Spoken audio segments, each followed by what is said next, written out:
సాయి వంటి దైవంబు లేడు లేడు. ప్రజలందరి నోట సాయి నామం పలకాలి, సర్వత్రా సాయి రూపం రంజిల్లాలి.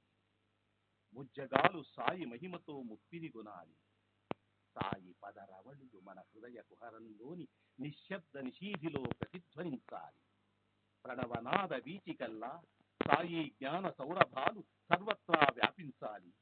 ఆ సుజ్ఞాన సౌరభాల ఆస్వాదనలో మన మనసులు మత్తెక్కాలి. సాయి ప్రేమామృత ధారలు అంతటా నిరంతరం వర్షించాలి. ఆ ప్రేమామృత ధారలలో తడుస్తూ, ఆ జ్ఞాన సౌరభాల మత్తులో ఆనందంగా నర్తిస్తూ సాయి వంటి దైవంబు లేడోయి లేడోయి అని అందరూ ఏకకంఠంతో గానం చేయాలి. అదే నా ఆశ, ఆశయం, ఆకాంక్ష. అదొక మధుర స్వప్నం. ఆ స్వప్న సాఫల్యం కోసం శ్రీ సాయినాథుని అనన్య ప్రేమతో, ఆర్ద్రతతో ప్రార్థించడమే మనం చేయగలిగింది, చేయవలసింది. శ్రీ బాబూజీ.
बाबा साईं बाबा साईं बाबा साईं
बाबा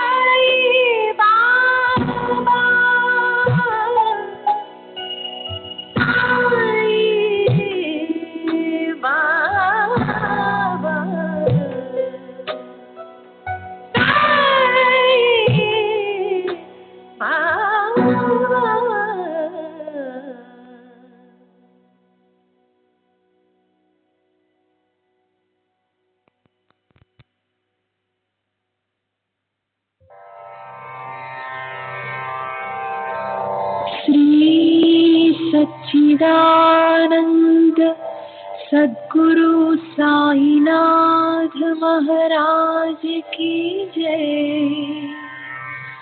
सद्गुरु श्री साईनाथुनि शरद बाबू जी की जय।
श्री सच्चिदानंद सद्गुरु साईनाथ महाराज की जय।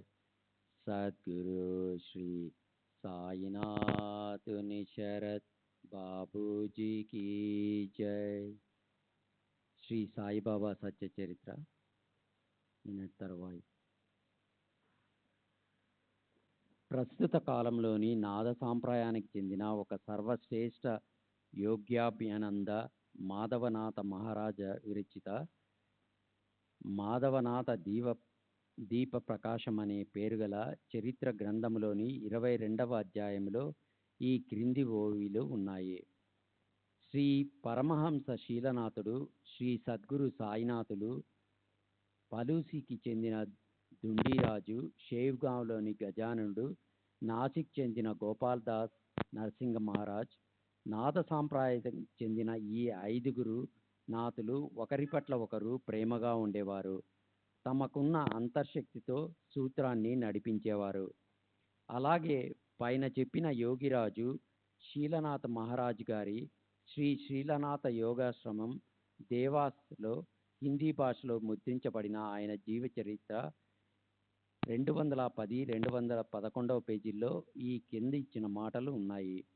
మహూ అని పేరు గల ఇంగ్లీష్ వాళ్ళ మిలిటరీ ప్రాంతంలో దేవాస్కి రాకముందు శ్రీ గురు మహారాజు మహూలో ఇంగ్లీష్ మిలిటరీలో అప్పటి కమాండింగ్ ఆఫీసర్ ప్రార్థన మీద మహూ మిలిటరీలో ఉండేవారు. ఎంతోమంది ఇంగ్లీష్ సైనికులు ఆయన దర్శనం చేసుకునేవారు. కమాండింగ్ ఆఫీసర్ గురు మహారాజ్ని స్వాగతించడానికి సైనికులు గౌరవ వందనం చేసేవారు. ఆయన ఇక్కడున్నప్పుడు శ్రీ బాలాసాహెబ్ రేగే శ్రీ గురు మహారాజ్ని తన ఇంటికి పిలిపించారు. ఆ గురు మహారాజ్ అతని ఇంటికి వెళ్ళాడు. బాలాసాహెబ్ రేగే సాయిబాబా భక్తుడు. అతని ఇంట్లో సాయిబాబా చిత్రపటం చూసి గురు మహారాజు ఇలా అన్నారు, ఈయన మా సోదరుడు, ఈయన షిరిడీలో ఉంటారు. ఇది విని బాలాసాహెబ్కు ఎంతో ఆనందం కలిగింది. దేవాసు రాజ్యంలో ఉన్న మధ్యప్రదేశ్ విలీనమయ్యే సమయంలో బాలాసాహెబ్ రేగే దేవాస్కి దివానుగా ఉండేవారు. 19వ శతాబ్దము చివరిలో 20వ శతాబ్దము మొదట్లో శ్రీ సంత్ రామమారుతి మహారాజ్ అనే పేరు గల ఒక నాద సాంప్రదాయానికి చెందిన లోకోత్తర పురుషుడు ఠానే, కళ్యాణ్, భివండి పరిసర ప్రాంతాల్లో ఉండేవాడు. అతను సాయిబాబాకు సమకాలికుడు. ఈ గొప్ప మహాత్ముడి స్మరణ కోసం దాదర్, ఠానే, కళ్యాణ్లోని వీధులకు ఆయన పేరు పెట్టి ఆయన స్మృతిని భావికులకు అజరామం చేసి పెట్టారు. రామమారుతి మహారాజ్ సాయిబాబాను పూజ్య గురువుగా భావించేవాడు. అంతేకాదు పదే పదే శ్రీ సద్గురు బాలముకుంద స్వామి నా గురువు అన్నమాట నిజమే, కానీ నాద సాంప్రదాయంలోని ఆది గురువు శ్రీ సాయినాథులే, ఆయన మాకు ఆదినాథుల స్థానంలో ఉన్నారు అనేవారు. క్రీస్తు శకము 1910వ సంవత్సరంలో రామమారుతి మహారాజ్ షిరిడీలో సాయిబాబా దర్శనానికి వచ్చాడు. అప్పుడు సాయిబాబా ఆనందం ఆకాశపు అంచులు తాకింది. భక్తులతో ఆయన మొదటే అన్నారు, అరే రేపు నాకు బంగారపు అక్షరాలతో రాసుకోవలసిన రోజురా, రేపు నాకు దీపావళి, నా సోదరుడు నన్ను కలవటానికి వస్తున్నాడు. రామమారుతి ఇతర భక్తులు షిరిడీ వచ్చినప్పుడు బాబాకి మధ్యాహ్న ఆరతి అవుతోంది. ఎన్నడూ లేని విధంగా బాబా ఆ ఆరతిని ఆపేశారు. బాబా రామమారుతిని గట్టిగా కౌగిలించుకొని తమ అర్ధాసనంలో కూర్చోపెట్టుకున్నారు. అప్పుడే హారతి తిరిగి ప్రారంభించమని భక్తులతో చెప్పారు. దీనివల్ల బాబాకి నాథ సాంప్రదాయంలోని వారితో అత్యంత గాఢ సంబంధం ఉన్నట్లు కనిపిస్తుంది. పరమ పూజ్య స్వామి రామ్ బాబా అదే సమయంలో అంటే 1989వ సంవత్సరంలో మహాశివరాత్రి రోజున ముంబైలో తమ 126వ ఏట నిర్యాణం చెందారు. ఆయన శ్రీ సాజ్ చరిత్రలోని 23వ అధ్యాయంలో వర్ణించినట్లు ఒక యోగాభ్యాసి. అతను 1914వ సంవత్సరంలో సాయిబాబాని కలిశాడు. అతను కూడా శ్రీ సాయిబాబా నాద సాంప్రదాయానికి చెందిన వారే అంటాడు. ఆయన నాకు పైన ఇవ్వబడ్డ శ్రీ శ్రీలనాథ మహారాజ్ జీవిత చరిత్రలోని హిందీ పేరాగ్రాఫ్ని చదివి వినిపించాడు. స్వామి రాంబాబాకి శ్రీ శ్రీలనాథ మహారాజ్తో ఎన్నో సంవత్సరాల ప్రగాఢ సంబంధం ఉంది. స్వామి రాంబాబా ఏమంటారంటే, నాద సాంప్రదాయానికి చెందిన కొందరు కొన్ని సంవత్సరాల పాటు సమాధ్య స్థితిలో వెళ్తారు. అప్పుడు ఒక నాథుడు వెళ్ళిపోయి మరొక నాథుడు ఆ శరీరంలోకి ప్రవేశిస్తాడు. శ్రీ సాయిబాబా విషయంలో క్రీస్తు శకము 1886వ సంవత్సరంలో సుమారు 48 సంవత్సరాల వయసులో 3 రోజుల పాటు సమాధిని తీసుకున్న కార్యంలోనూ, ఆ తర్వాత చివరి దేహానుసారం వరకు 32 సంవత్సరాల కాలంలోని కార్యంలోనూ ఎంతో తేడా కనిపిస్తుంది. ఆయన అవతారంలోని నిజమైన పని జగత్తంతా ప్రసిద్ధి చెందడం అప్పుడే ప్రారంభమైనట్లు కనిపిస్తుంది. ఏది ఏమైనా కానీ యోగి మహాత్ముల కరణి వారికే తెలియాలి. బాబా నాద సాంప్రదాయంలోని వారైనా కాకపోయినా మనం మాత్రం ఆయన్ని సాయినాథ్ అని సంబోధిస్తాం. అంటే మనం ఆయన యోగంలోని మహాశ్రేష్ఠత్వ సిద్ధత్వాలని అంగీకరిస్తాం. అంతేకాదు, ఆయన్ని మన నాథుడు అంటే స్వామి లేదా యజమానిగా భావిస్తాం. ఇది మాత్రం నిజం. మనం మనలాంటి అజ్ఞానులైన భావిక భక్తులకు అంతే చాలు. నమామీశ్వరం సద్గురు సాయినాథం. శ్రీ సచ్చిదానంద సద్గురు సాయినాథ్ మహారాజ్ की जय. श्री सच्चिदानंद सद्गुरु साईनाथ महाराज की जय. सद्गुरु श्री साईनाथ निशरद बाबूजी की जय.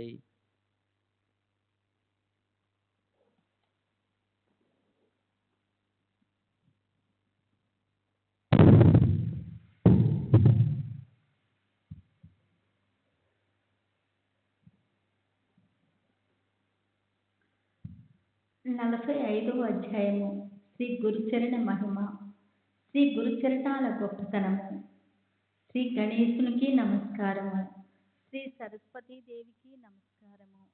శ్రీ గురు మహారాజ్కి నమస్కారము. శ్రీ కులదేవతకి నమస్కారము. శ్రీ సీతా శ్రీరామచంద్రులకి నమస్కారము. శ్రీ సద్గురు సాయినాథునికి నమస్కారము. సహజంగా తిరగలు పెట్టుకొని విసురుతూ తమ చరిత్రను రాయడానికి ప్రభుత్వం చేసి తమ భక్తులను సన్మార్గంలో పెట్టే ఆయన కుశలత ఎంతో అలౌకికమైనది. మానవులు ప్రయత్నం చేసే మోక్షం అనేది 4 పురుషార్థాల్లోకి అన్నిటికన్నా శ్రేష్టమైనది. కానీ గురుచరణారవిందాలు దానికన్నా సమర్థవంతమైనవి. అలాంటి గురుచరణ తీర్థాన్ని తీసుకుంటే మోక్షం తెలియకుండానే ఇంటికి నడిచి మరీ వస్తుంది. గురువు కృప చూపిస్తేనే ఈ సంసారం సుఖప్రదం అవుతుంది. ఆయన అసంభవమైనవి సంభవింప చేస్తారు. అరక్షణంలో అనాయాసంగా అవతల తీరానికి చేరుస్తారు. గ్రంథము ఇంత సుదీర్ఘంగా అయింది, కానీ సాయి కథను మాత్రం క్లుప్తంగానే చెప్పాను. సాయి కీర్తి అపరిమితమైనది. నేను దాన్ని ఎంతని వర్ణించను. ఎవరి దర్శనంతో మనసు శ్రేష్టంగా తృప్తి చెందుతుందో, ఎవరి సాన్నిధ్యంలో గుండెల్లో గోదావరి గలగలలు ప్రవహింపచేయగల ఆనందం అనుభవంలోకి వస్తుందో, ఎవరి వల్ల సంసారంలోని పనుల గురించి చింతల గురించి కలిగే భీతి దూరంగా పారిపోతుందో అలాంటి సాయమూర్తిని కోల్పోయాము. ఎవరి వల్ల భక్తులు పారమార్థకం వైపు తిరుగుతారో, ఎవరి వల్ల మాయామోహాల నుంచి విముక్తి లభిస్తుందో, ఎవరి వల్ల అత్యంత శ్రేయస్సు లభిస్తుందో ఆ సాయమూర్తిని కోల్పోయాము. ఎవరి వల్ల మరణానంతరపు మరుజన్మ గురించిన భీతి నశిస్తుందో, ఎవరి వల్ల న్యాయము నీతి జాగృతమవుతాయో, ఎవరి వల్ల కష్టాల్లో మనసుకి ధైర్యం చేకూరుతుందో ఆ సాయిమూర్తిని కోల్పోయాం. తమ మూర్తిని మన స్మృతుల్లో నిలిపి సాయిబాబా తమ శ్రేష్ఠ నివాసానికి వెళ్ళిపోయి తమ అవతార కార్యము ముగిసిపోయాక ఈ ఆవనిపై నాశవంతమైన రూపం దృష్టికి గోచరించకుండా పోయింది. అయినా ఈ గ్రంథం అనే వాజ్యమూర్తి ఆయన అడుగడుగునా గుర్తుకు తెస్తుంది. అంతేకాక ఈ గ్రంథంలోని కథను వింటే మనసుకు కలిగే ఏకాగ్రతను, దాని నుంచి ఉత్పన్నమయ్యే శాంతి యొక్క అలౌకికతను ఎలా వర్ణించను? శ్రోతలందరూ విద్వాంసులు. మీ ముందు నేను అల్పమతిని, మూర్ఖుణ్ణి.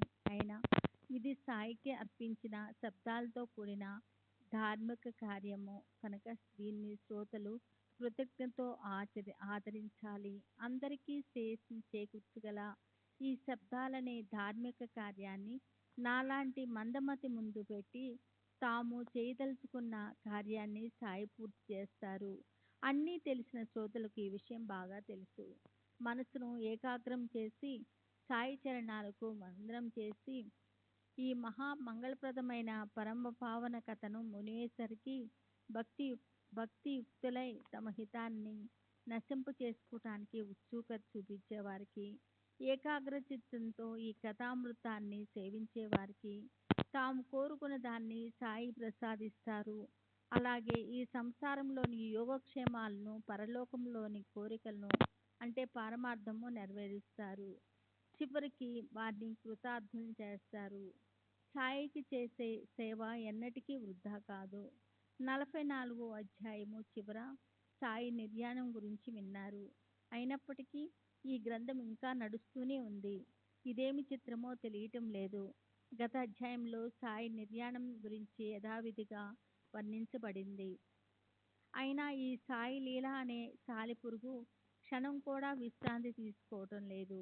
నిజానికి ఇందులో ఆశ్చర్యమేం లేదు. మరణము కేవలం దేహానికే. ఈ సాయి మరణానికి అతీతులు.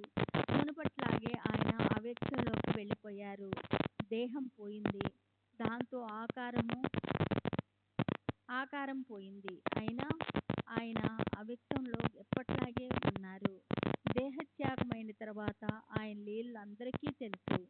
అది అసంఖ్యాకము అవటం వల్ల వర్ణిస్తుంటే గ్రంథ విస్తరణ కాకూడదని ఇందులో కేవలం తాత్పర్యాన్ని శ్రోతల ముందు పెడదాం. మన అదృష్టం ధన్యము. బాబా షిరిడీలో అవతరించినప్పుడే మనకు ఆయన సత్సంగతి సహజాతి సహజంగా మళ్ళీ మళ్ళీ లభించింది. అలా అయి ఉన్నప్పటికీ మనకు సంసారం నుంచి నివృత్తి ప్రాప్తించలేదు. దేవుడిపై ప్రేమ పెరగలేదు. దీనికన్నా అధః పతనం ఏముంటుంది? 10 ఇంద్రియాలు సాయి భక్తిని కలిగి ఉండటమనే ఆయన్ని భజన చేసే పద్ధతి. లేకపోతే కళ్ళతో సాయిమూర్తిని చూస్తుంటే, మాట్లాడుతుంటే నోరు పెగలదు. చెవులతో సాయి కీర్తన వింటుంటే నాలుక మామిడి రసపు మాధుర్యాన్ని రుచి చూడటంలో నిమగ్నమై ఉండటము. సాయి చరణాలను స్పృశిస్తున్నప్పుడు మృదువైన పరుపు స్పర్శను వదలటాన్ని సహించలేకపోవటం అడగటము సరికాదు. సాయి నుంచి ఒక్క క్షణమైనా వేరుగా ఉండేవారు సాయి భక్తులు కాగలరా? అలాగే సంసారం నుంచి విరక్తి కలగని వారిని సాయి చరణాల్లో ఆసక్తులై ఉన్నారని అనగలమా? తన భర్త తప్ప రెండో వారికి ఎవరైనా దారిలో ఎదురైతే వారిని మామ, బావగారు, సోదరులుగా భావించి ప్రతివత స్త్రీ వారికి నమస్కరించటానికి తయారుగా ఉంటుంది. ఆమె మనసు మారదు. తన ఇంటిని ఆమె ఎన్నటికీ వదలదు. తన భర్త మీద ఆమెకు అపారమైన ప్రేమ ఉంటుంది. పరపురుషుణ్ణి తన భర్తగా అనుకొని అతని వైపు చూడాలని భావనను ఆమె ఎన్నడూ తన మనసులోకి రానీయదు. ఆమెకు తన భర్త ఒక్కడే భర్త. ఇతరులెవరూ అతనికి సరికారు. అతన్నట్లానే ఆమెకు ఏకనిష్టతో ఉండే ప్రేమ ఉంటుంది. శిష్యుడికి కూడా తన గురువు పట్ల అలాంటి ప్రేమే ఉంటుంది. శిష్యునికి ప్రేమని ప్రతివతకు తన భర్త పైన ఉండే ప్రేమతో పోలుస్తారు. కానీ శిష్యుడికి గురువు పట్ల ఉండే ప్రేమకు పరిమితులై ఉండవు. ఆ ప్రేమ యొక్క గొప్పతనము ఉత్తమ శిష్యుడికే తెలుస్తుంది. సరే, సంసారంలోని సహాయం చేయని వారు పారమార్థికంలో ఎలా సహాయం చేస్తారు? బియ్యంకుడు కానీ, ఆ అల్లుడు కానీ, భార్య కానీ ఎవరిని నమ్మకూడదు. తల్లిదండ్రులు మమకారంతో మాయను కలిగిస్తారు. అ- అధికారమున్న కొడుకులు డబ్బు మీద లక్ష్యం పెట్టుకుని ఉంటే భార్య తన సౌభాగ్యం నిలవాలని చింతిస్తూ ఉంటుంది. కానీ పారమార్థకంలో తోడిచ్చేవారు ఎవరూ ఉండరు. అయితే అయితే మరి ఇక ఎవరు మిగులుతారు? ఎవరి వల్ల పారమార్థక ప్రాప్తిని చేసుకోగలమో దాని గురించి ఆలోచించి నిర్ణయిస్తే చివరికి మనకి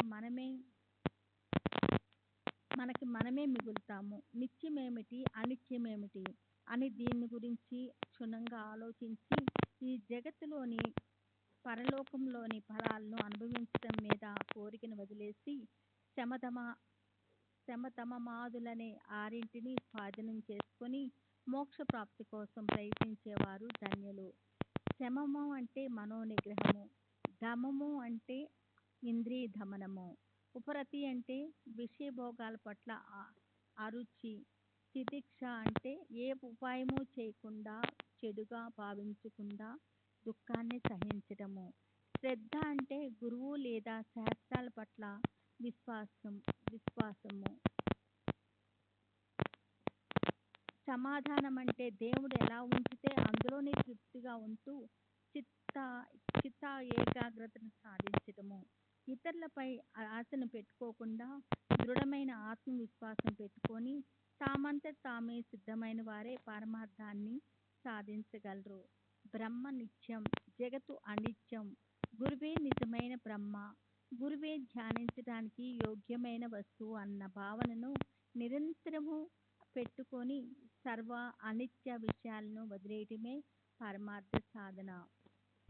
అది అనిత్య విషయాలను వదిలేయటం వల్లే సంసారంలో వైరాగ్యం ఉత్పన్నమవుతుంది. సద్గురువు బ్రహ్మ చైతన్యంతో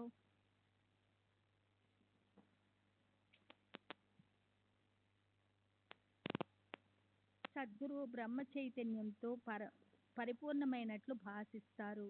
అన్ని జీవుల్లోనూ ఈశ్వరుడే ఉన్నట్లు విశ్వాసం కలుగుతుంది. దాన్నే అభేద భజన అంటారు.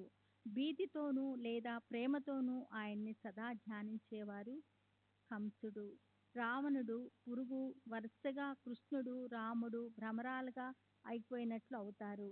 అలా ధ్యానం చేసే వస్తువే ధ్యేయం అయిపోతుంది. ధ్యానం చేసేటప్పుడు అన్యత్వం కావాలి. మోక్ష ప్రాప్తి కోసం ధ్యానం లాంటి మరో సాధన లేనే లేదు.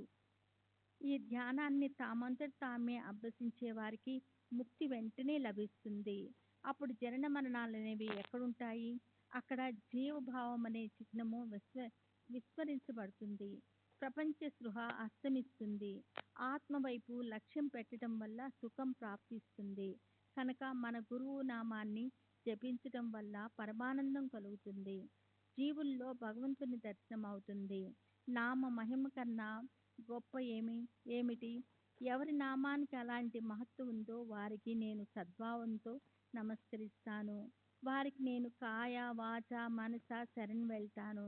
ఈ అర్థాన్ని స్పష్టం చేసి చూపించగల ఒక కథను నేను శ్రోతలకు ఇప్పుడు చెప్తాను. దాన్ని మీ హితం కోసం ఏకాగ్ర చిత్తంతో వినండి. కీర్తిశేషులు కాకాసాహెబ్ దీక్షిత్ సాయి సమర్థుల ఆజ్ఞతో నిత్య నియమంగా ఏకనాథ భాగవతం చదువుతుండేవాడు. అది అందరికీ తెలుసు. ఒకసారి దీక్షిత్ ముంబై చౌపాటీలో ఉన్న కాకా మహాజని ఇంట్లో భోజనం ముగిశాక ఆ గ్రంథాన్ని నియమానుసారం చదవసాగాడు. వరుసగా ఆ భాగవతంలోని అద్వితీయమైన అందమైన 2వ అధ్యాయం విన్న శ్రోతల మనసులు ఆనందించాయి. కాకా మహాజని బాబా భక్తుడైన మాధవరావుతో కలిసి ఏకాగ్ర చిత్తంతో ఆ భాగవతం వినటానికి కూర్చున్నాడు. అదృష్టవశాత్తు ఆ కథ కూడా ఎంతో మధురంగా ఉంది. శ్రోతల కోరిక తీరి భగవద్భక్తి మీద ప్రేమ పెరిగేంత మంచి కథ అది. వచ్చిన కథ వృషభ కులంలోని కీర్తిని పెంచే 9 మంది సోదరులకు చెందిన మధురమైన, ఆనందదాయకమైన, ప్రబోధాత్మకమైనది. ఆ ఆ 9 మంది కూడా భగవత్ స్వరూపులు. వారికి అపరిమిత క్షమాశాంతులున్నాయి. భాగవత ధర్మ మహిమను విని చకితుడైనాడు జనక మహారాజు. అత్యంతక క్షేమం అంటే ఏమిటి? హరి పరమభక్తి అంటే ఏమిటి? హరి మాయను సులభంగా దాటడం ఎలా అని స్తబ్దంగా ఉండిపోయాడు. అయితే గురుచరణాలు ఎంతో శుభప్రదమైనవి. కర్మ అకర్మల మర్మం ఒకటే. గురువే పరమార్థ రూపము. గురువు పట్ల భక్తి కలిగి ఉండటమే భాగవత ధర్మం అని ద్రుమిలుడు హరిచరిత్రను చెప్పి ప్రతి ఒక్క అవతారంలోని విశిష్టతను వర్ణించాడు. అలాగే పురుషావతారాన్ని ఎలా గుర్తించాలో చెప్పి నారాయణ రూపాన్ని వర్ణించాడు. తర్వాత జనక మహారాజ్కి భక్తి లేని వారికి దుర్గతిని నిరూపించాడు. వేద విహిత కర్మలు చేయకపోవటం వల్ల సర్వస్వము ఎలా నశిస్తుందో చెప్పాడు. సర్వుల హృదయాల్లో హరియే ఉన్నాడు కనుక ఎవరిని ద్వేషించవద్దు. ప్రతి ఒక్క దేహంలోనూ పరమేశ్వరుని చూడాలి. ఆయన లేని స్థలము కొంచెం కూడా లేదు అని చెప్పాడు. చివరికి 9వ వాడైన శరభాజనుడు త్రేతాది యుగాల్లో ఏ దైవాలమూర్తుల పూజా ధ్యానాలను ఎలా చేయాలో చెప్పాడు. కలియుగంలో హరి గురుచరణాలను స్మరించడం ఒక్కటే సాధన. దానివల్లే సంసార చింత పునర్జన్మ గురించిన భీతి నశించిపోతుంది. శరణాగతులను సంరక్షించగల స్థానము హరి గురు చరణాలే. శ్రీ సచ్చిదానంద సద్గురు సాయినాథ్ మహారాజ్ కీ జై. సద్గురు శ్రీ సాయినాథుని శరత్ బాబూజీ కీ జై.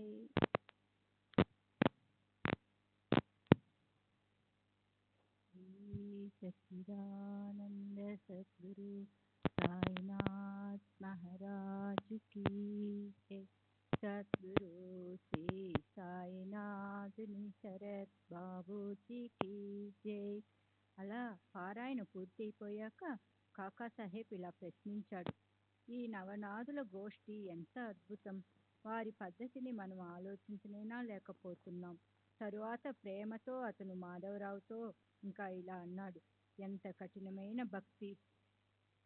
మనలాంటి మూర్ఖులకి అలా ఉండగల శక్తి ఎక్కడ ఉంది? అలా ఉండగలగడం మన వల్ల జన్మ జన్మలకు జరగదు. గొప్ప శక్తివంతులైన నాదులు ఎక్కడ? మనలాంటి పాపులెక్కడ? ఈ భక్తి అంత సులభమా? మూర్తిభవించిన సత్యము జ్ఞానము కలవాళ్ళు ధన్యులు. ఇలాంటి భక్తి మన వల్ల అవుతుందా?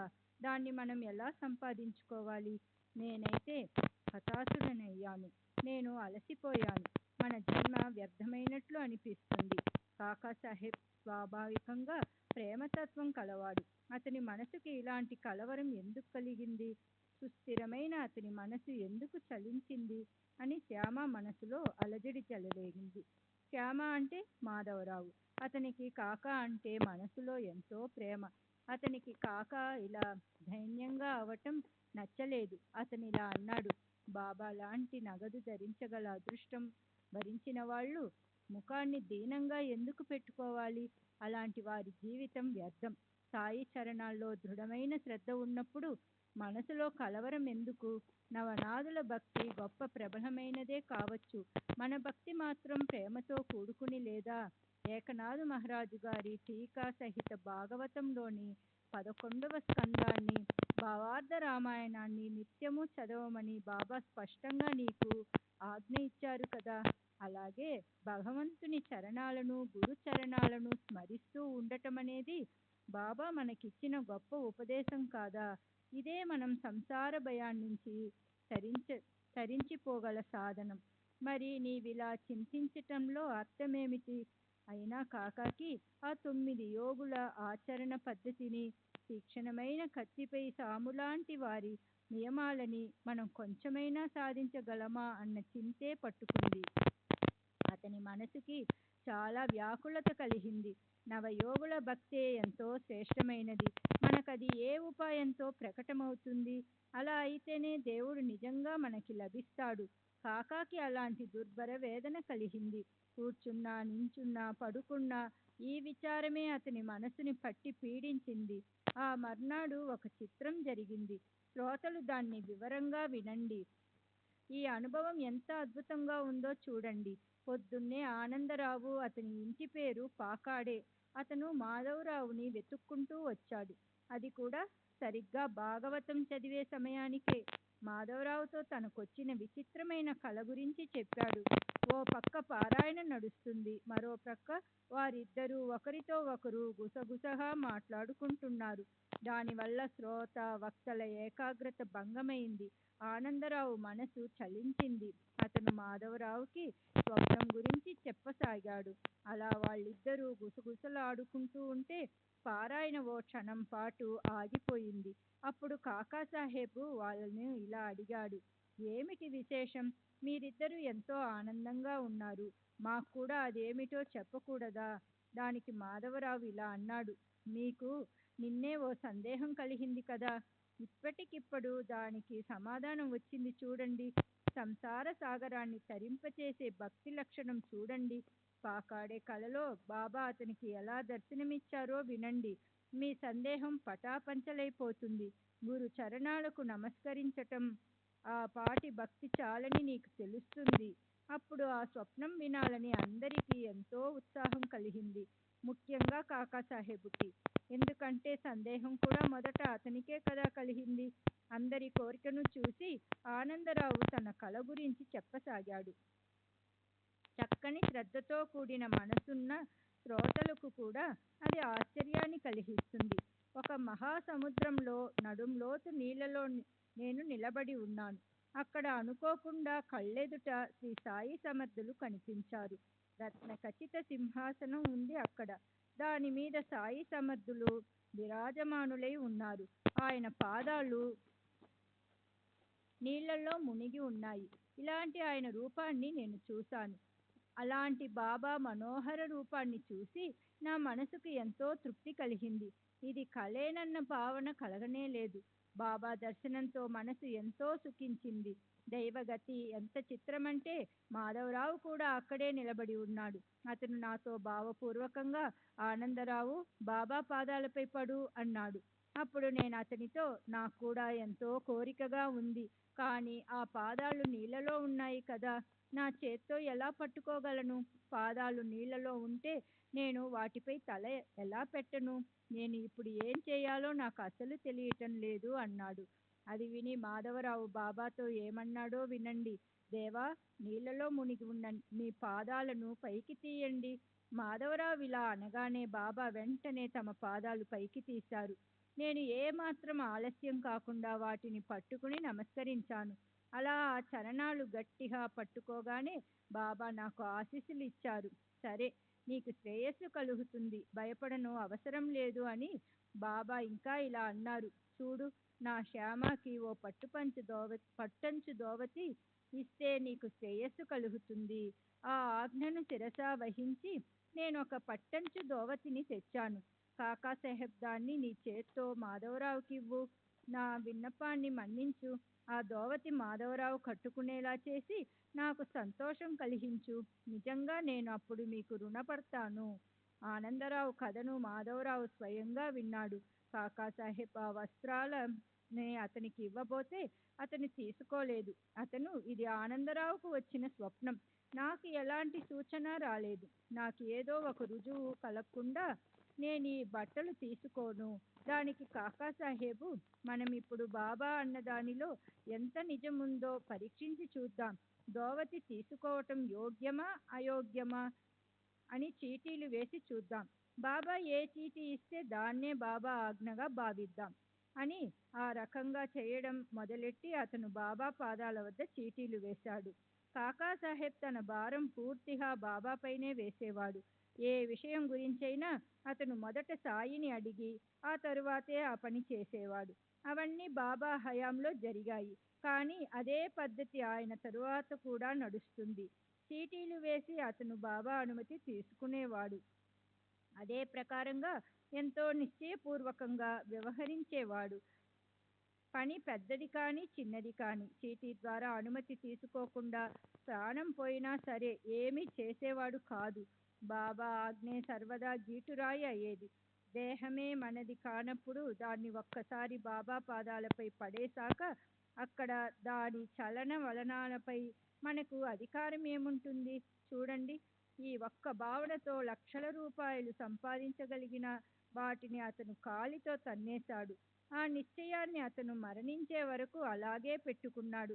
నీ విశ్వాసం ఫలిస్తుంది. నీ కోసం నేను విమానం పంపిస్తాను. అందులో కూర్చోపెట్టి నేను నిన్ను తీసుకెళ్తాను. నీవు నిశ్చింతగా ఉండు అని బాబా పలికిన ఆ కృపా పలుకులు అక్షరాల అనుభవంలోకి వచ్చాయి. కాకా యొక్క దేహావసానం ఎంత అద్భుతంగా అయిందో అది సాయిలీల పాఠకులకు తెలుసు. ఆ స్థితి గుర్తొస్తే విమానంలో వెళ్ళటం అంటే ఏమిటో, గురునామస్మరణలో మరణం అంటే ఏమిటి అన్న ఆలోచన కలుగుతుంది. అలా దీక్షిత్ తన నిశ్చయాన్ని దృఢం చేసుకున్నాడు. అతని చిత్తం సదా సాయి చరణాలను పట్టుకుని ఉండేది. ఇష్టమిత్రులకు కూడా అదే నేర్పించి అతను గురు పాదాల్లో లీనమైనాడు. సరే, గడిచిన కథానుసంధానం ఏమిటంటే చీటీల ఉపాయం ఇద్దరికీ, అనగా ఆనందరావు, మాధవరావు అంగీకారమయ్యింది. ఎందుకంటే ఇద్దరికీ కాకాసాహెబ్ మీద ప్రేమ ఉండేది. తరువాత ఆలస్యం చేయకుండా చీటీలు వ్రాశారు. ఒక చీటీలో దోవతి తీసుకో, మరో చీటీలో దాన్ని తిరస్కరించు అని రాసి సాయి ఛాయాచిత్రంలోని పాదాల వద్ద పెట్టారు. అక్కడే ఉన్న ఓ చిన్న పిల్లవాడితో అందులోని ఓ చీటీని తీయమని చెప్పినప్పుడు మాధవరావు దోవతి తీసుకో అన్న ఆజ్ఞ రాగానే అందరికీ ఆనందం కలిగింది. కాకాసాహెబ్ ఆ పట్టంచు దోవతిని మాధవరావు చేతుల్లో పెట్టాడు. ఆనందరావుకి కలొచ్చింది. మాధవరావుకి చీటీ వచ్చింది. ఒకదానితో ఒకటి కలిసింది. ఇద్దరూ సంతోషించారు. వారికి పట్టరానంత పరమానందం కలిగింది. మాధవరావు మనసులో ఆనందించాడు. ఆనందరావు కూడా సంతోషించాడు. సాయి భక్తి పెరిగి కాకా సందేహం పటాపంచలైంది. ఈ కథకి సారం ఎవరి విషయం వాళ్లే ఆలోచించుకోవాలి. లేకపోతే గురు చరణాల్లో శిరస్సు పెట్టి గురువు నోటి నుంచి వెలువడే శబ్దాలపై ధ్యాస పెట్టాలి.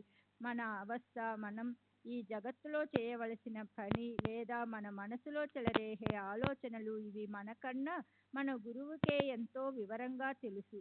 మనసు ఎలా ఉద్ధరించాలో, మనను ఎలా ఉద్ధరించాలో అది కూడా ఆయనకే తెలుసు. రోగాన్ని అనుసరించే పరీక్ష. అలాగే మందు అనుపానాలను సద్గురువు శిష్యునికి సంసారం అనే రోగ నివారణకు ఇస్తారు. గురువు స్వయంగా ఏమి ఆచరిస్తారో దాన్నే మనం అనుకరించకూడదు. మన కోసం ఆయన నోటి నుండి ఏ మాటలు జాలువారుతాయో ఆ ప్రకారంగానే నడుచుకోవాలి. ఆ మాటల మీదే శ్రద్ధ పెట్టి వాటినే నిత్యము చింతన చేయాలి. ఆ మాటలే మన ఉద్ధరణకు కారణమవుతాయి. వాటిని సదా గుర్తు పెట్టుకోవాలి. గురువు ఏ గ్రంథ పారాయణ చెప్తారో అదే ఆయన మాటలకు సృష్టికరణ. మనం మాత్రం గురు ఉపదేశాన్ని గుర్తు పెట్టుకోవాలి. అదే మనకు వేదవాక్యం లేదా ప్రమాణం అని తెలుసుకోవాలి. ఏ మహాత్ముల మాటలనైనా సరే చెవులతో వినాలి. వాటిని అనాచారం చేయకూడదు. కానీ మనని విచారపూర్వకంగా పోషించే మన తల్లి మరొకరు చేయగలరా? ఆమెకు తన పిల్లల గురించి తల్లికుండే నిజమైన ప్రేమ, కరుణ ఉంటుంది. పిల్లలకు ఆమె ఆనందాన్ని గురించిన ఆలోచన ఉండదు. పిల్లలు అడిగిన ముద్దును ఆమె తీరుస్తుంది. ఈ సృష్టిలో మహాత్ములను అంచనా వేయలేం. కానీ మన తండ్రే. ఈ సాయిబాబా నోటి నుంచి వచ్చిన కారుణ్య రసామృతాన్ని వర్షించే మాటలు మన హృదయమనే కాగితం మీద వ్రాసి పెట్టుకోవాలి. కనుక సాయి నోటి నుంచి వచ్చిన మాటలపైన మనం చక్కగా శ్రద్ధ పెట్టాలి. చివరికి ఆ కృపానిధి సంసారంలోని 3 రకాల దుఃఖాలను దూరం చేస్తారు. ఆయన ఉపాయం ఆయనకే తెలుస్తుంది. మనం సహజంగా సంభవించే ఆయన అద్భుత లీలలను ప్రేమ నింపుకున్న కళ్ళతో చూడాలి. ఇతరులు చెప్పినదంతా వినాలి, అంతే. కానీ మన ధ్యేయాన్ని మాత్రం వదలకూడదు. మన గురు వచనాలను విస్మరించకూడదు. అందులోనే మనకు పరమ శ్రేయస్సు ఉంటుంది. అదే మనలను సంసారం గురించి, పునర్జన్మల గురించి ఉన్న భీతిని పోగొడుతుంది. అందులోనే మనకు అన్ని గ్రంథ పారాయణలు ఉన్నాయి. మన జప తప అనుష్ఠానాలు అన్నీ అవే. సూర్యుని ముందు అంధకారం ఎక్కడ ఉంటుంది? అలాంటి గురు పుత్రులకు సంసారం అసలు సాగరమే కాదు. మీరు సృష్టిలో ఎక్కడ ఉన్నా, దగ్గరలోనూ లేదా ఎంతో దూరంలో, సప్త సముద్రాలకు అవతల ఉన్నా సరే, గురువుకి భక్తుల పట్ల ఎంతో ప్రేమ ఉంటుంది. అలా వ్రాస్తుంటే ఒకళ్ళను చూసి మరొకళ్ళు చేసే పని వల్ల వారి ప్రాణానికి కలిగే దుఃఖం గురించిన ఓ కథ మనసుకు గుర్తొస్తుంది. దాన్ని ఇప్పుడు చెప్తాను. శ్రీ సచిదానంద సద్గురు సాయినాథ్ మహారాజ్ కీ జై. సద్గురు శ్రీ సాయినాథ్ నిసరత్ బాబూజీ కీ జై.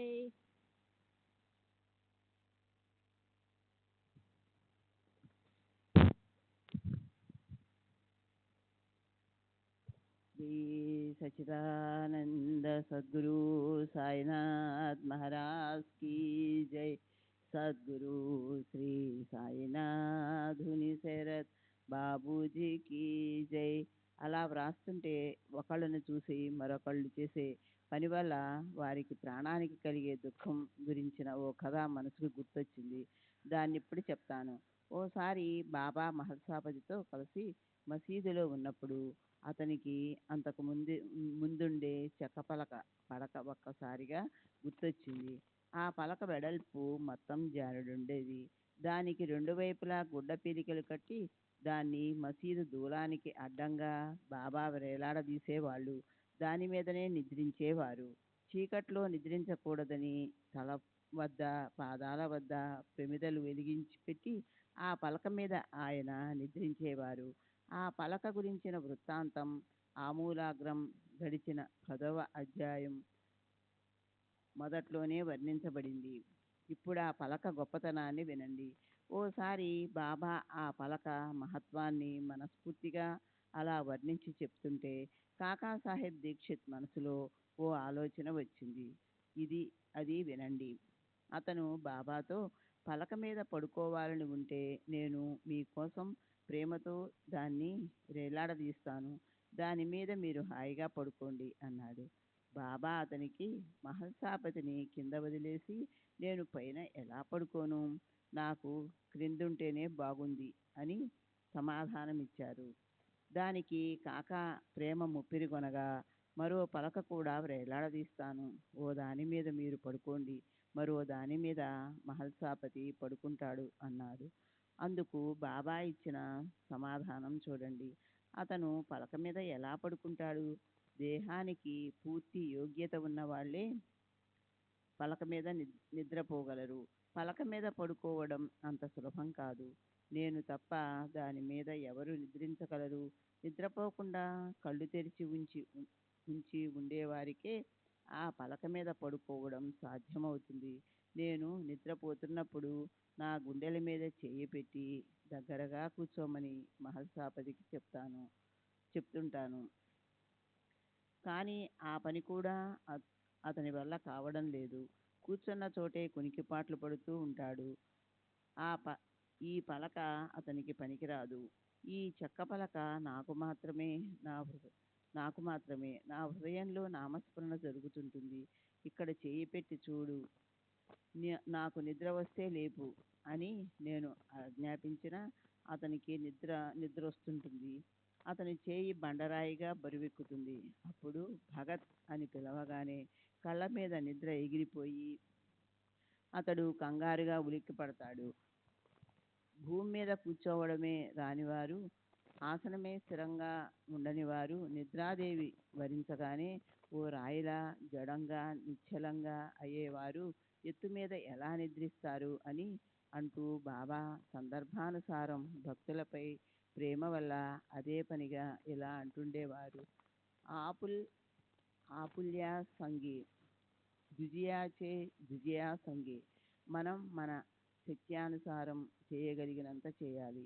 ఇతరులను అలాగే చేయనివ్వాలి. మనం ఇతరులకు అనుకరించడానికి ప్రయత్నించకూడదు. మన కర్మ మనతో వస్తుంది, ఇతరులది ఇతరులతో పోతుంది. సాయినాథుని లీలలు ఎంతో లోతైనవి. హేమాడ్ పంతు ఆయన చరణాలను పట్టుకున్నారు. ఆయన కూడా కృప చూపించి ఆశీర్వాదనమిచ్చి అతన్ని తన చింతలో అఖండంగా పెట్టారు. సర్వులకి శుభమస్తు. ఈ ప్రకారంగా సత్పురుషులు సజ్జనులు ప్రేరణ కలిగించిన భక్త హేమాడ్ పంతు రచయించిన శ్రీ సాయి సమర్థుల సత్య చరిత్రలోని గురుచరణ మహిమ అనే పేరు గల 45వ అధ్యాయం ముగిసింది. శ్రీ సద్గురు సాయినాథార్పణమస్తు. శుభం భవతు. 45వ అధ్యాయానికి పరిపూర్ణ వివరణ. సాయిబాబా హయాంలో షిరిడీలో ప్రతి విషయంలోనూ బాబాని సలహా అడగటము, ఆ విధంగా వ్యవహరించటం అనే అలవాటు ఎంతోమంది భక్తులకు ఉండేది. బాబా దేహత్యాగం చేసిన తరువాత ఆ అవకాశం పోయిందని కాకాసాహెబ్ దీక్షిత్ లాంటి భక్తులు బాబా ఛాయాచిత్రం ముందు చీటీలు వేసి ఆయన సలహా తీసుకోవడం మొదలుపెట్టారు. ఈ పద్ధతి ఎంతో ప్రాచుర్యం చెందింది. బాబూ సాహెబ్ ధూమాల్, రఘువీర భాస్కర్ పురందరే మొదలైన భక్తులు కూడా అదే పద్ధతిని అవలంబించేవాళ్ళు.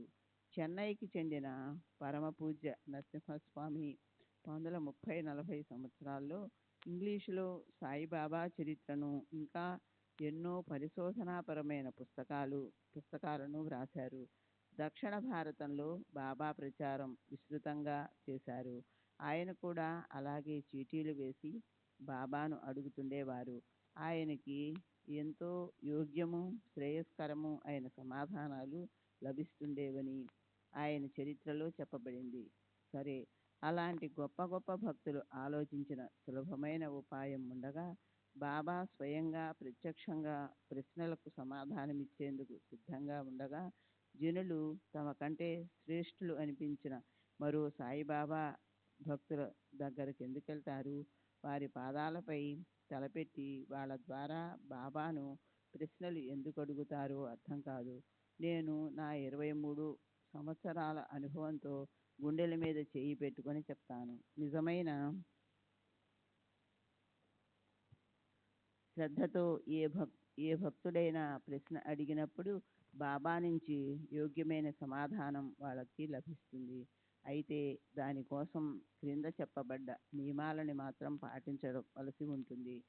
1. ప్రశ్న అడిగేవారు సాయిబాబా ఒక్కరే మనని తరింపజేసేవారు అన్న భావనతో శరణు వెళ్ళవలసి ఉంది. శ్రద్ధా సహనం పెట్టుకోవలసి ఉంది.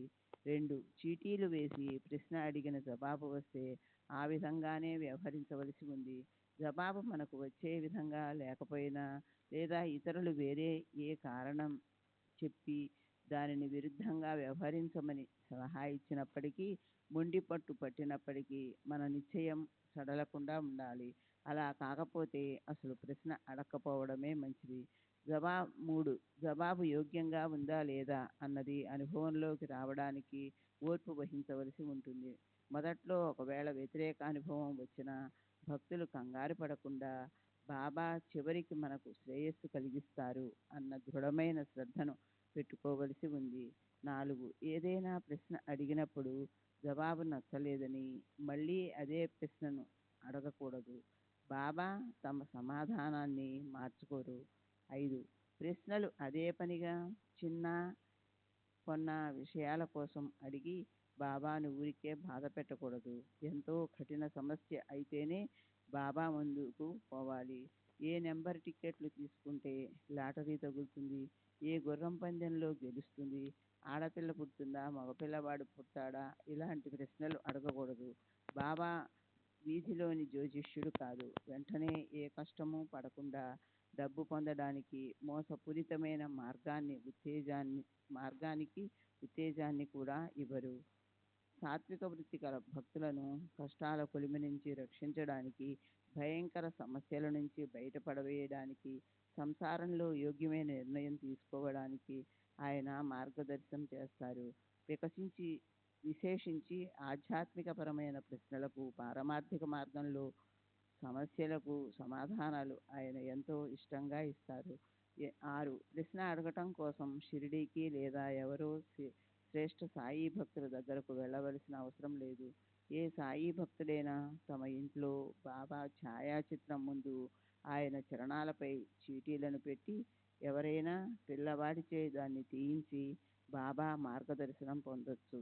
సరే, శ్రీ సచ్చిదానంద సద్గురు సాయినాథ్ మహారాజ్ కీ జై.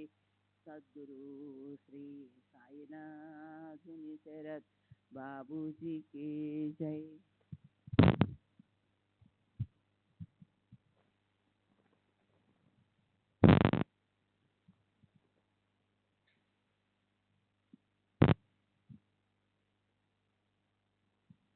श्री सच्चिदानंद सद्गुरु साईनाथ महाराज की जय। सद्गुरु श्री సాయినాథ్ శరద్ బాపూజీకి జై. 46వ అధ్యాయం కాశీ గయా గమనం అజాజన్మ కథనం. సాయిబాబా ఫోటో రూపంలో గయా క్షేత్రానికి వెళ్ళటం, 2 మేకల కథ, గత జన్మల గురించి చెప్పటం.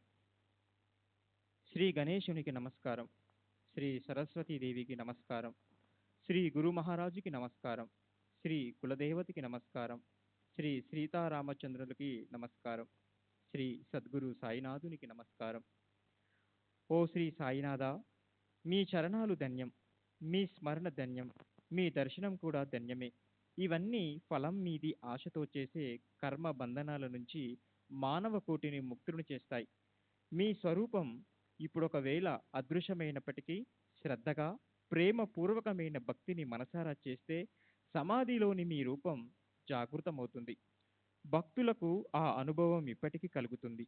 మీరు ఎంత సూక్ష్మమైన దారాన్ని పట్టుకుంటారంటే చూద్దామన్నా దాన్నెవరికీ కనిపించనియరు.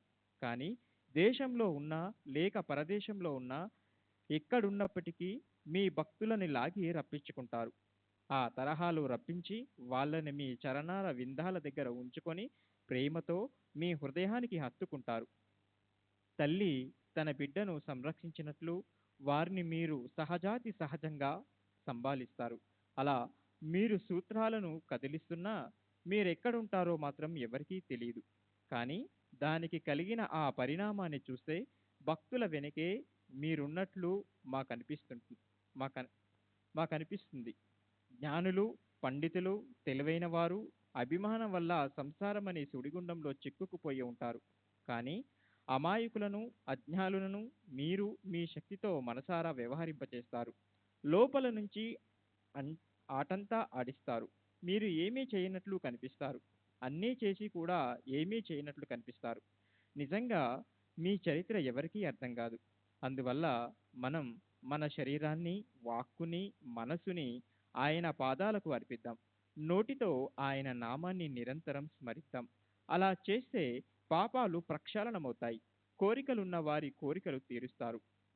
ఏ రకమైన కోరికలు పెట్టుకోని వారికి మీ శాశ్వత సుఖస్థానాన్ని ప్రాప్తింపచేస్తారు.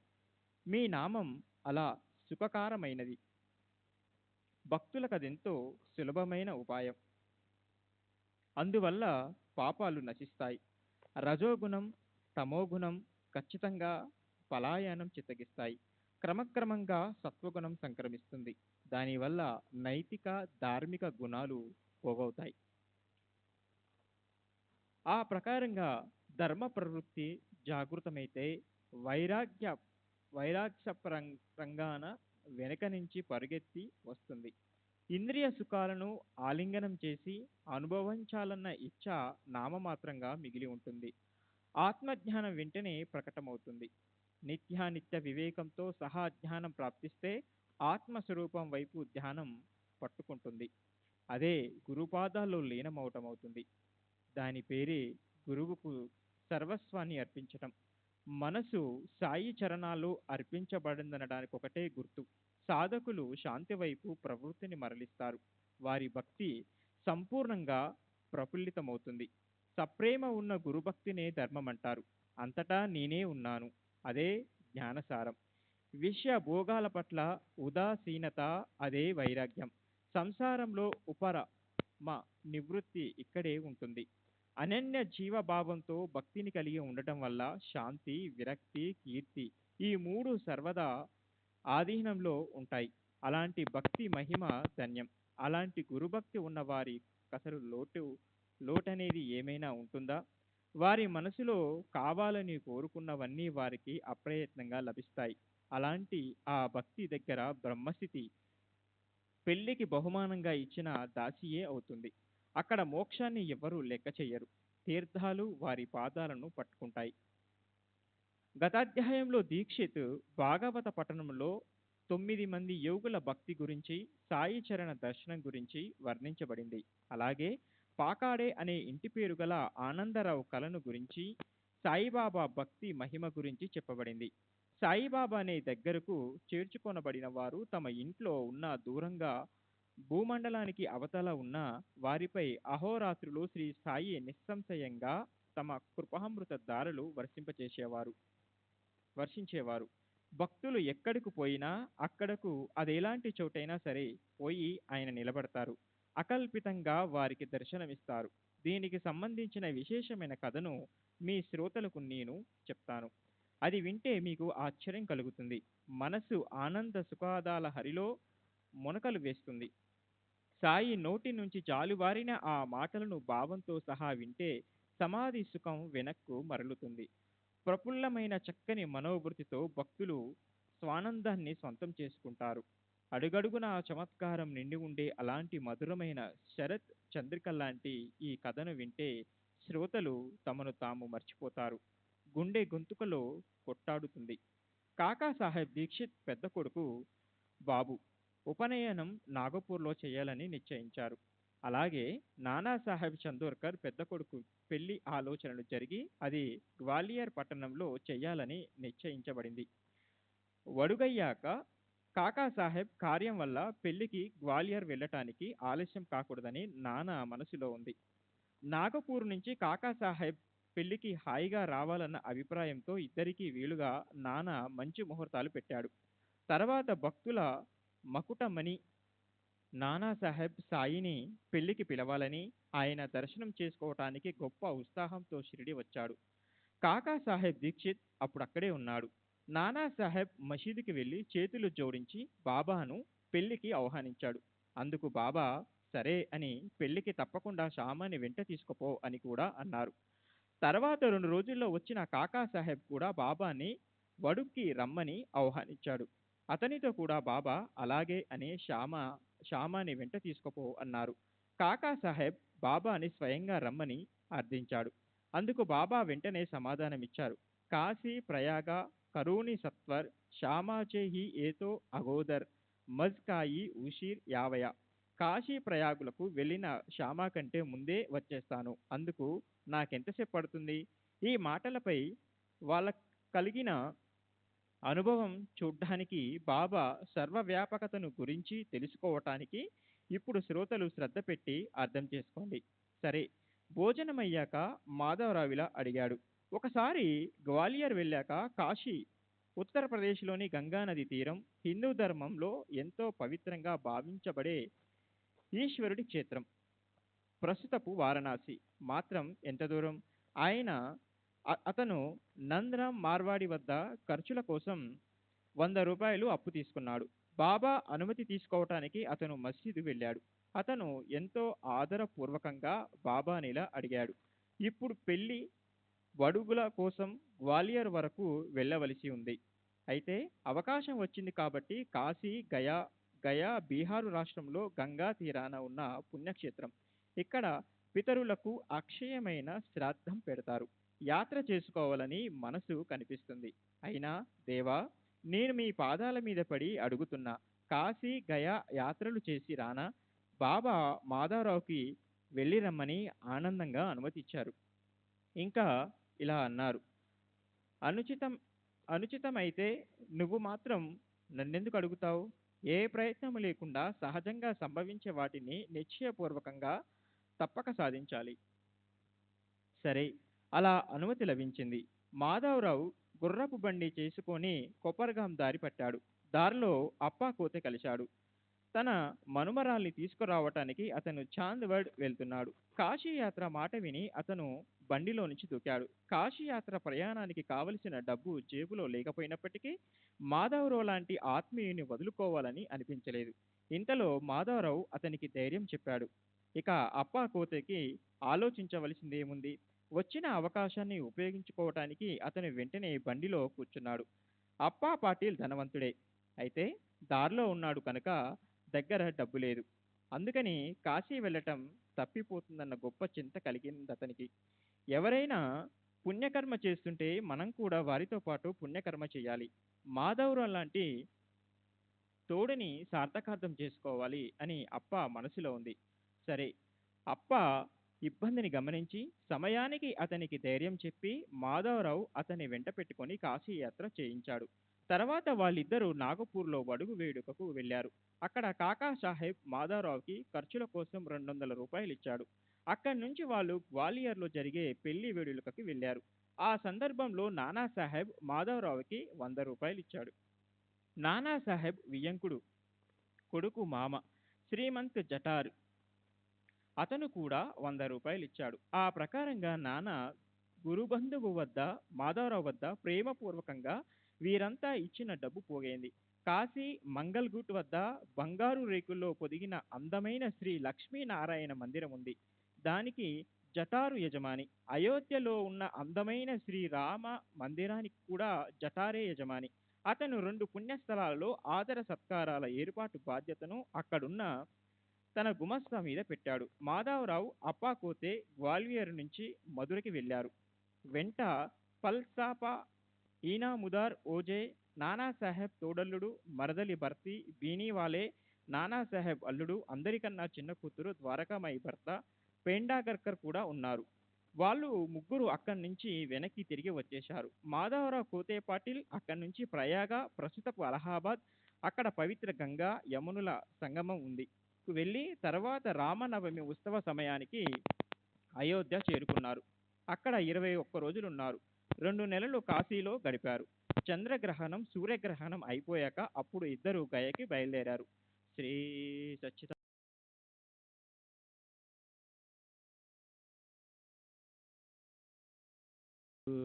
श्री साईनाथुनी शरद बापू जी की जय.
श्री सच्चिदानंद सद्गुरु साईनाथ महाराज की जय.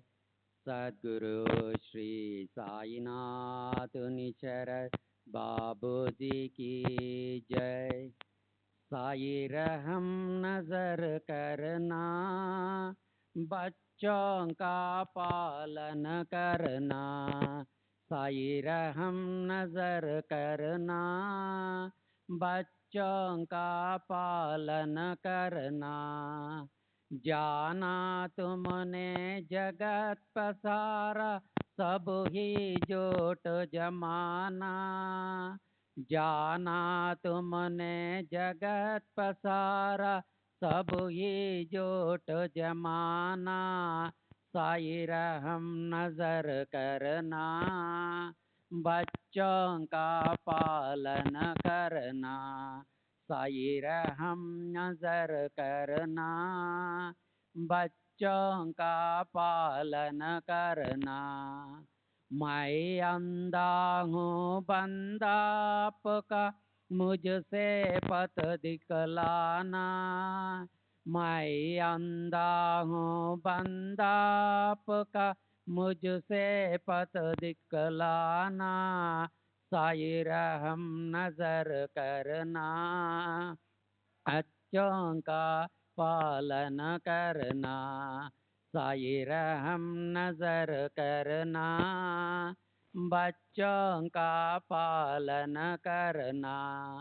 दास गनों कहे अब क्या बोलो, थक गई मेरी रसना, दास गनों कहे अब क्या बोलो, थक गई मेरी रसना, साई रहम नजर करना, बच्चों का पालन करना, साई रहम नजर करना, बच्चों का पालन करना, रहम नजर कर अब मोरे साई, तुम बिना नहीं मुझे माँ बाप भाई, रहम नजर कर मैं अंधा हूँ बंदा तुम्हारा, मैं अंधा